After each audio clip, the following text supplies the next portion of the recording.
зовут Виноградова Анна Павловна. Я являюсь специалистом Центра предпринимательства Национальной библиотеки Республики Коми, а также куратором конкурса творческих проектов среди молодежи Республики Коми «Предпринимательство без границ».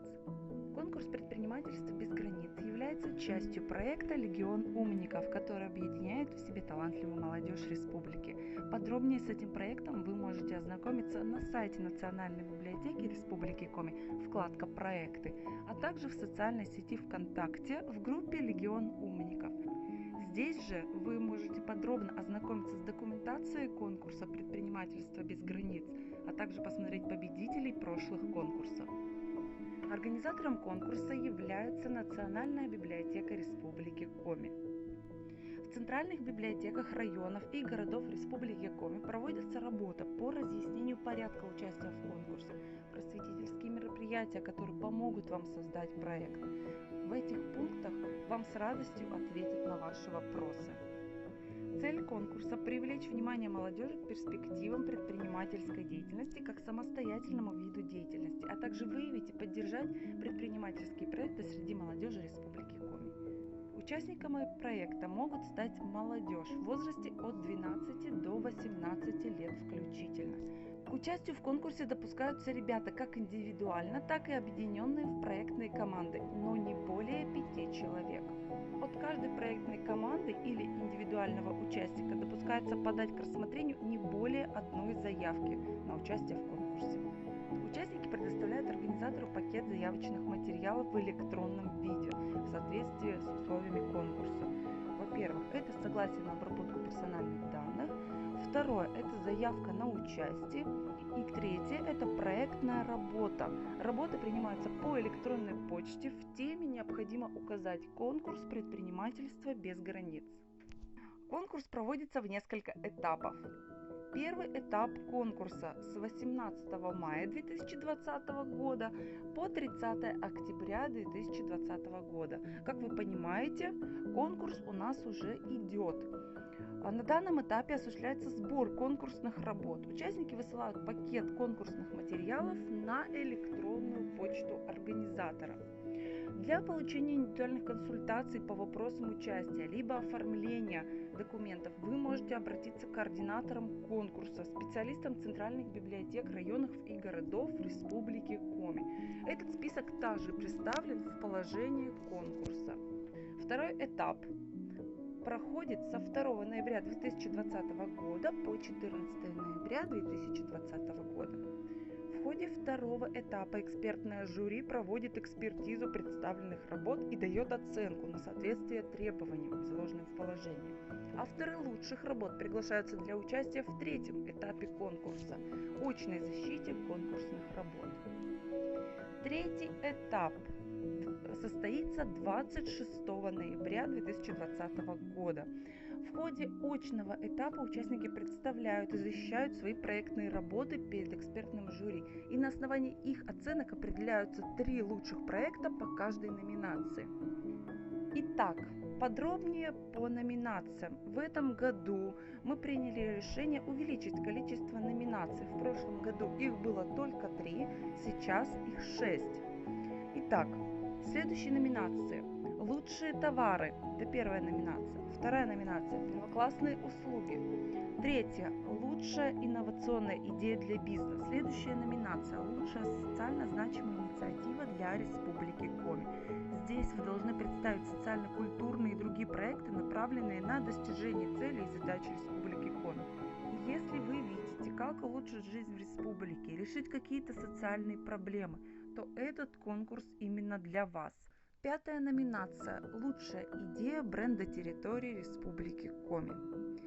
Бренд территории – это отличительные черты города или населенного пункта, которые делают его привлекательным для целевой аудитории – жителей, инвесторов, туристов. Здесь вам необходимо описать идею вашего бренда на основе уникальных особенностей территории. Возможно, они экологические, этнографические, демографические, либо культурные. Вы должны представить бренд в виде материального объекта – фото, рисунок, буклет. Чем ваша идея бренда уникальна для города или населенного пункта? Шестая номинация – это лучший персональный бренд. Персональный бренд – это образ, складывающийся в сознании других людей. Именно в этой номинации вы можете заявить о себе, какую пользу вы принесете или можете принести Республике Коми. По итогам финала определяются победители конкурса, авторы лучших работ, занявшие первое, второе, третье места в каждой номинации. Победители конкурса награждаются дипломами первой, второй, третьей степени и подарками от организаторов и партнеров конкурса. Остальные участники получают сертификаты участника конкурса и памятные подарки. За членами экспертного жюри закреплено право учреждать дополнительные призы, как дополнительное поощрение талантливых и перспективных участников. Конкурс входит в перечень региональных олимпиад и иных интеллектуальных, творческих и спортивных конкурсов, мероприятий, направленных на развитие интеллектуальных и творческих способностей, способности к занятиям физической культурой и спортом, интереса к научной, творческой, физкультурно-спортивной деятельности, а также пропаганду научных знаний, творческих и спортивных достижений. Сведения о победителях конкурса вносятся в модуль «Одаренные дети» Государственной информационной системы Республики Коми «Электронное образование». Центром поддержки технологий и инноваций Национальной библиотеки Республики Коми победителям конкурса в номинации «Лучшая инновационная идея для бизнеса» будут оказана практическая помощь в регистрации объектов интеллектуальной собственности и индивидуальные консультации по вопросам практического применения своих изобретений. А сейчас я вас хотела познакомить с победителями прошлого конкурса «Предпринимательство без границ». Итак, победителем в номинации «Первоклассные услуги» стал Ермошкин Кирилл из города Сыктывкара с идеей организации киберспортивного детского лагеря. Цель его проекта – это организация отдыха детей по их интересам, а не по интересам родителей. Создание такого лагеря, в котором бы хотел попасть каждый ребенок. В киберспортивном лагере дети научатся взаимодействовать в команде, усовершенствуют свои игровые навыки в соревновательных играх под руководством тренеров. И главное условие такого лагеря – все-таки дисциплина проведения времени за компьютером. Второе место в номинации «Первоклассные услуги» заняла команда от Дворца творчества детей и учащейся молодежи в лице Агапитовой Алины и Данила Носова с проектом «Интеллектуальная игра Мывкит-квиз». В настоящее время наблюдается рост интереса подрастающего поколения к истории и культуре родного края.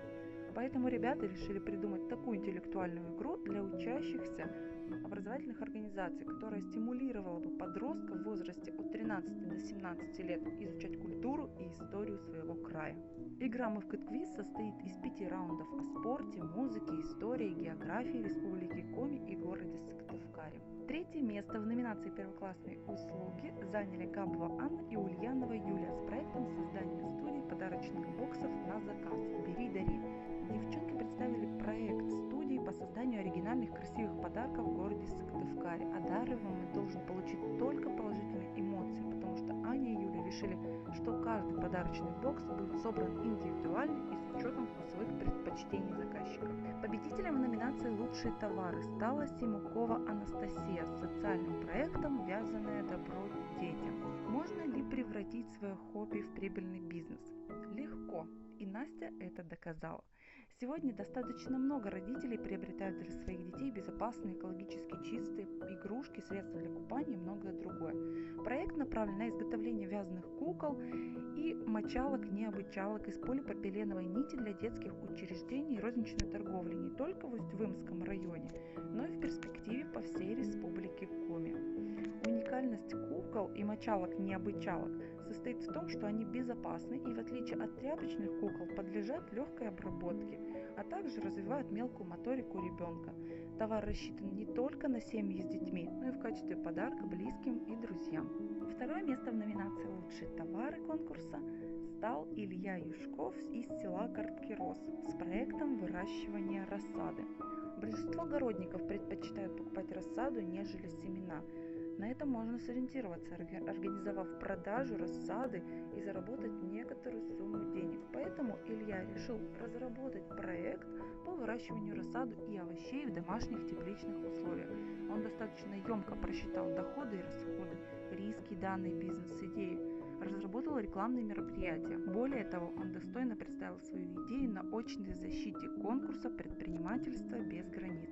Третье место в номинации «Лучшие товары» заняла Ксюша Лобова из города Сыктывкар с проектом «Творческая мастерская Комипас» по изготовлению необычных подарков ручной работы. Ксения решила изготавливать значки с изображением известных поэтов и писателей Республики Коми. Все изделия имеют индивидуальный стиль, они эксклюзивны, оригинальны и самобытны, так как изготавливаются вручную. Они предназначены для ценителей искусства, туристов, так как формируют чувство патриотизма и интереса к истории Коми края. Победителем номинации «Передовые инновации» стали Мартынов Даниил и Чарин Виталий с проектом «Подводный аппарат для исследований подводных глубин». Целью проекта было разработать и создать программно-аппаратный комплекс, способный передвигаться под водой и передавать изображения из-под воды. Собранный подводный аппарат – это инновационный продукт, который в разы дешевле своих конкурентов. При этом он имеет высокую мобильность, хороший эстетический вид, небольшой вес и высокую значимость в жизни заинтересованных лиц.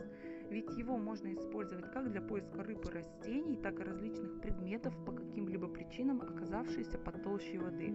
Также для изучения дна на водоемах. Второе место в номинации «Передовые инновации» стала Селицкая Екатерина с проектом «Умный город. Информационная система Friendly City». Екатерина предложила разместить в местах города с наибольшей посещаемостью специальный программный аппарат, который будет отображать настроение города. На мониторе может также отображаться существенная информация, новости города, информация экономического характера, расписание движения общественного транспорта, сообщения о чрезвычайных ситуациях, рекламные ролики и прогноз погоды. Третье место в номинации «Передовые инновации» заняли Воробьева Алена и Андрей Сельков с проектом «Туристское мобильное предложение. Отдыхаем в Коми».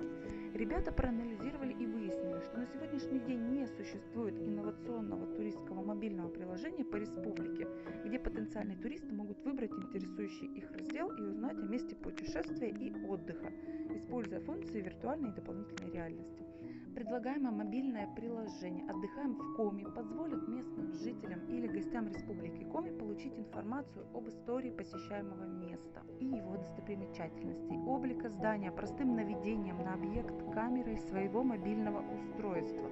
Появляется возможность прогуляться по паркам и заповедникам, посетить мероприятия, не выходя из дома. В новой вкладке появится увлекательное описание истории памятников, мест расположения зданий с момента их строительства и их облика в настоящее время. В нем будет предусмотрена возможность использования аудиогида и очков виртуальной реальности.